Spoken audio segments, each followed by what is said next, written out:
implications, whatever. At the end of the day, this is a playoff team. We're a playoff team, and this is a team that we may see, now, later, whatever. Might see them again. Big game this week. Welcome into Teal, the show. The Jaguars on deck to head out to Mile High. Two teams that are playoff caliber. Jaguars could earn a playoff spot this week if they pull off a dub. So that makes it a big week, Kyle, right? I mean, it's a massive week. I'm excited. I know you're excited. Each week seems to just keep getting bigger and bigger. Hey, I love it. Riding high into Mile High. I like the sound of that.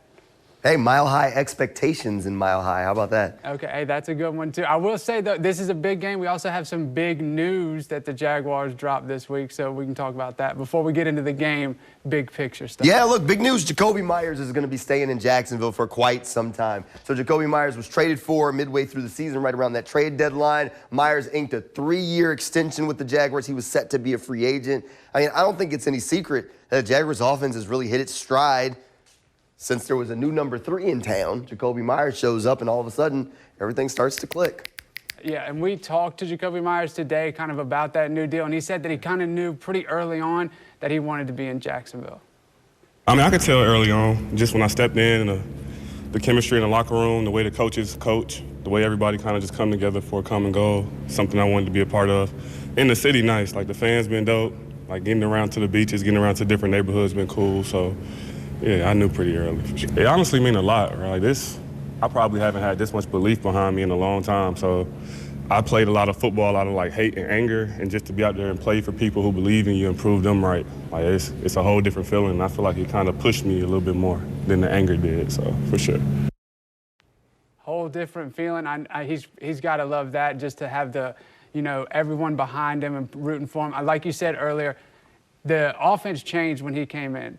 Why do you think they've been so successful since Meyers has been brought in to, catch the ball, basically? Because that's what they brought him in to do. That's exactly what they brought him in to do, and that's what he's done. And he doesn't want to let down the people that believe in him, and so far, he definitely hasn't. Look, they brought him in here to catch passes, and what him being here has been able to do is enable them to move their receiver room around a little bit. Jakobi's work in the middle of the field, that intermediate, that allows Brian Thomas Jr. to be, Brian Thomas Jr. and work the field vertically. Instead of them trying to force BT to be something he's not, they went and got a guy who does exactly what they need to do, that opens up all those deep shots that everybody loves to see, to 7 down the field.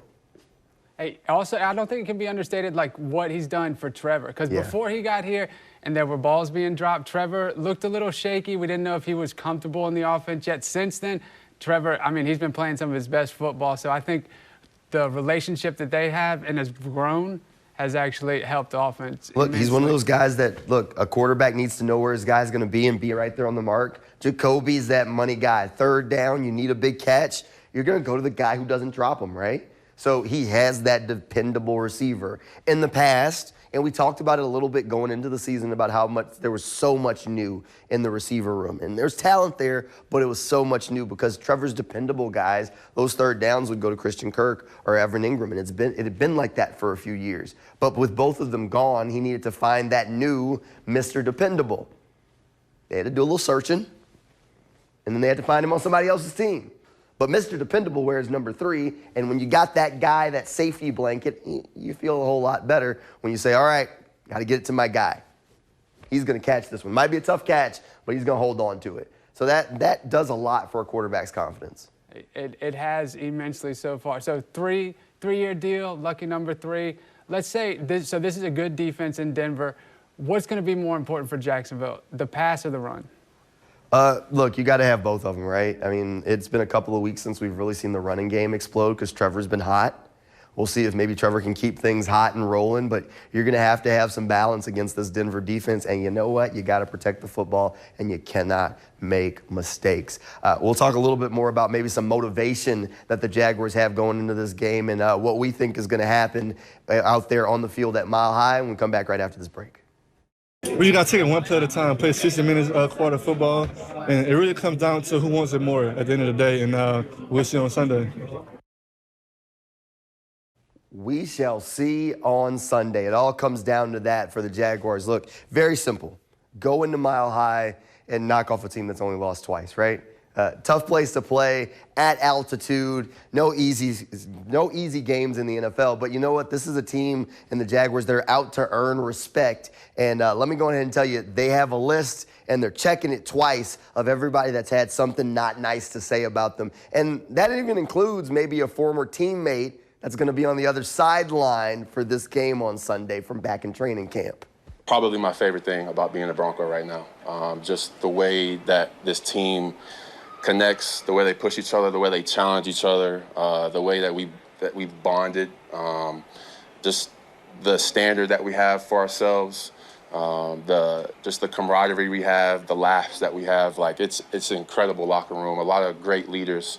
I tell people, all my family, like it's hard to be the first one in the building. I'm used to being the first one in Jacksonville. I was always the first one. It was really easy. And here it's kind of tough. A lot of guys, doing it at the highest level, and it's just a contagious environment. And we all want to get better, and we all have high standards that we all want to achieve together. Yeah, look, I mean, you catch that little shot there? It'd be your own people, man. Evan Engram taking shots at his former teammates. It was easy to be the first guy in the building in Jacksonville, hard in Denver. Hey, look, it'd been one thing if he had some tough feelings against Liam Cohen, James Gladstone, the front office, because they're the ones that released him, got him out of Jacksonville. But to take a shot at your former teammates so soon, I'm going to go ahead and tell you he's on the list. He's on the list. These guys are out for respect, and everybody that doubts them, just saying. A little uncharacteristic, too. I mean, we like Evan Engram. We still like Evan Engram, but we'll see on Sunday, like Travis said. Look, Evan Engram was great. Evan Engram is a former Good Guy Award winner, which we give out each year to the guy who's best with the media. Evan Engram was great in his time in Jacksonville, but he did take a shot at the guys, and I can guarantee you that is on the list of things that they're talking about this week, that they're looking at the people that doubt the folks in this locker room and don't believe. I mean, you don't have to look far. Denver media doesn't even believe that the Jaguars are going to come into Mile High and take care of business. This is a big game. The Broncos are a good football team, and the Jaguars are going to have to play a really good game if they're going to go into their house and come out with a win. But this is a huge game for the Jaguars with playoff implications. I mean, the Jaguars could earn a playoff spot as soon as Sunday night.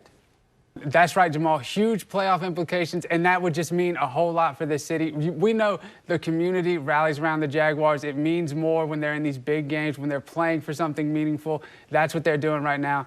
And I know it's almost time for predictions. You want to go first? You want me to go first? How do you want to do this? Yeah, look, I'm fine. I'll go first. Look, if the Jaguars get a win on Sunday, plus either an Indianapolis loss or a Houston loss, the Jaguars are officially in the postseason.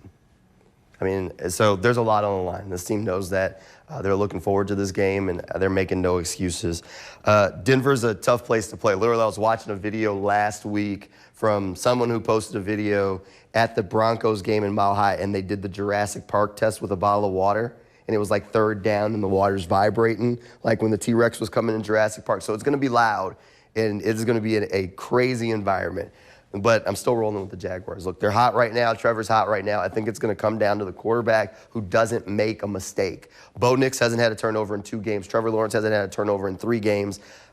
I'm rolling Jags in this thing. I think it's going to be close, but I'm going to go 24-20. Jaguars get a win, late touchdown to pull ahead. Hey, I feel like I'm pulling you along to the Jaguars a little bit more. I've been picking them all year. I like the Jaguars in this game, like you said. Bo Nix, Trevor Lawrence, whoever makes the less mistakes. I think Trevor's probably got a little bit more experience, but it is in Mile High. That environment's tough. But I will say all year, each game, the Jaguars have been, it's a bigger and bigger game, more and more pressure. They've shown up when the pressure's been the highest. Now it's at its highest point. I don't see them folding. I see them, powering through it, finding a way to get the win. You didn't give your score. I'll give mine. I think it's a higher scoring game, 34-31. Give me the Jaguars. I think you're crazy with that one. Hey, I might be, and I've been crazy all year, and I'm fine with that. As long as they get the W and my score's wrong, I can live with that. But we'll have to wait and see until Sunday. But I'm excited for the game. I think it's going to be a fun game to watch, fun atmosphere, and we're going to have a good time talking about it on Monday. Yeah, look, this is a huge game.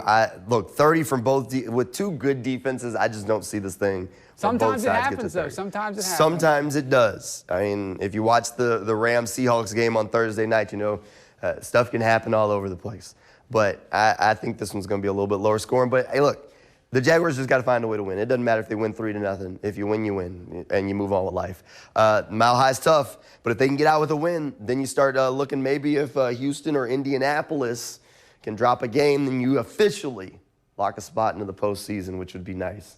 Be the first time the Jaguars are in the postseason since the 22 season. So, and in Liam Cohen's first year. You want to talk about a whirlwind first season? If he locks up a playoff spot on Sunday. So that would make Monday a victory Monday. So fingers crossed, we'll see what happens. We appreciate you spending some of your Friday night with us here on Teal the Show. We'll be back on Monday at 11:20 right here on Channel 4, same time, same place. Good night, everybody, and go Jags.